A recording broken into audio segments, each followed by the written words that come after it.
রাস্তা নির্মাণকে কেন্দ্র করে সংঘর্ষ মালদার ভূতনিতে। রাস্তা নির্মাণকে কেন্দ্র করে সংঘর্ষ মালদার ভূতনির শঙ্করটোলা এলাকায়। গ্রামবাসীদের উপর চড়াও হয় ঠিকাদার সংস্থার লোকজন এবং রাস্তার কাজের সঙ্গে যুক্ত শ্রমিকেরা। ঘটনায় দুজনকেই মারধর করার পাশাপাশি দোকানে ভাঙচুর করা হয় এবং বাড়িতে ছোড়া হয় ইট পাটকেল।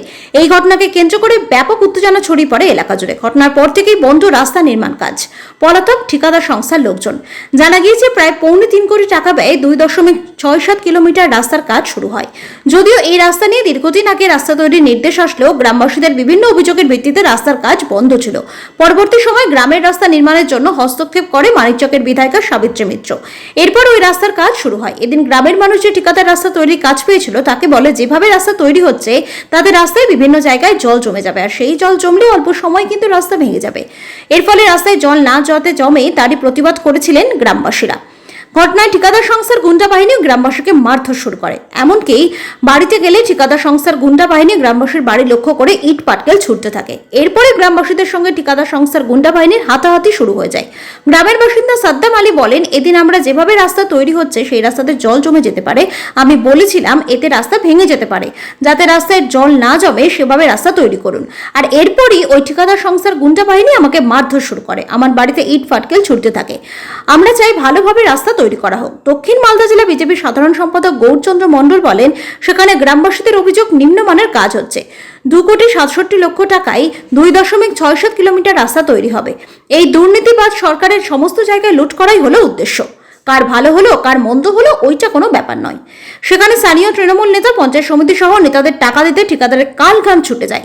সঠিকভাবে বালি পাথর দেওয়া হয় না, আর সেই কাজেও কাঠপানি দিতে কাল ঘাম ছুটছে তাদের। জেলা তৃণমূল সহসভাপতি শুভময় বসু বলেন, পশ্চিমবঙ্গ সরকার উন্নয়নের কাজের সঙ্গে কোনো আপোষ করে না।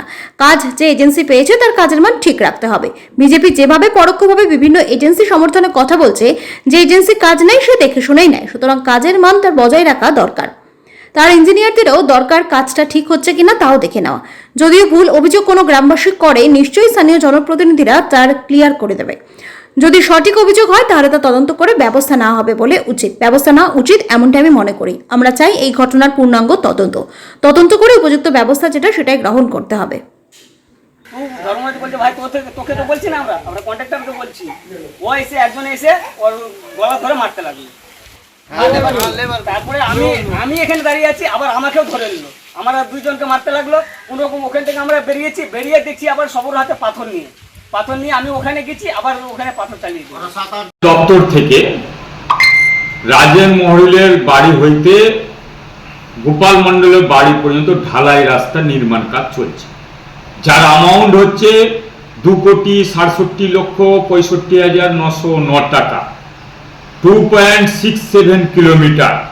বারবার ওইখানকার লোকাল লোকের বিস্তর অভিযোগ নিম্নমানের কাজ করা হচ্ছে। কারণ এই সরকারের, এই দুর্নীতিবাজের সরকারের সমস্ত জায়গায় লুট করাই হচ্ছে উদ্দেশ্য। কাজ ভালো হলো মন্দ হলো কোনো ব্যাপার। এতে সরকারি আধিকারিক, এলাকার তৃণমূলের পঞ্চায়েত সমিতি বা জেলা পরিষদ বা সেখানকার এমএলএ সবাই জড়িয়ে থাকে। তাদের প্রত্যেকের পার্সেন্টেজ দিতে ঠিকাদারের ঘাম চুয়ে যায়। ইভেন কি মন্ত্রীকে পার্সেন্টেজ দিতে হয় ওই দপ্তরে, উত্তরবঙ্গ উন্নয়ন দপ্তরে, বলে কাজ তো ওটা তো চুরি কোথা থেকে করবে। রাস্তা নিম্নমানের করে 7 ইঞ্চি ঢালাই, সেখানে 4 ইঞ্চি করবে। সঠিকভাবে পাথর, বালি, সিমেন্ট ব্যবহার করবে না। আর গ্রামের লোক তো অভিযোগ করলে তাদের মারধর করা হয়, পুলিশের অভিযোগ করা হয়।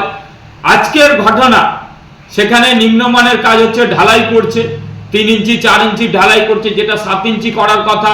গ্রামের লোক জড়ো হয়ে যখন অভিযোগ জানাতে গেছে যে এই কাজটা এরকম করা যাবে না, আমরা চলাচল করব, অসুবিধা হবে আমাদেরই, তাদেরকে সেই ঠিকাদার সংস্থা বা তৃণমূলের অঙ্গনী হেলো নেই, সেখানকার লেবাররা তাদেরকে ইট পাটকেল বাড়িতে চালায়। গ্রামবাসীর উপরে হামলা করা হয় তাদেরকে, যারা অভিযোগ করতে গেছিল। তাহলে কি অবস্থায় আছে? গ্রামের লোকেরও নিরাপত্তা নাই, রাস্তারও নিরাপত্তা নাই। ওদের একটাই উদ্দেশ্য, সেখান থেকে চুরি করতে পারলে হলো, আমরা সবাই টাকা পেলে মুখ বন্ধ হতে। প্রশাসনের মুখ বন্ধ, সেখানকার তৃণমূলের নেতারও মুখ বন্ধ, উপর লেভেলের মুখ বন্ধ। এই হচ্ছে অবস্থা। মানুষ অসহায় এখন এই সরকারে।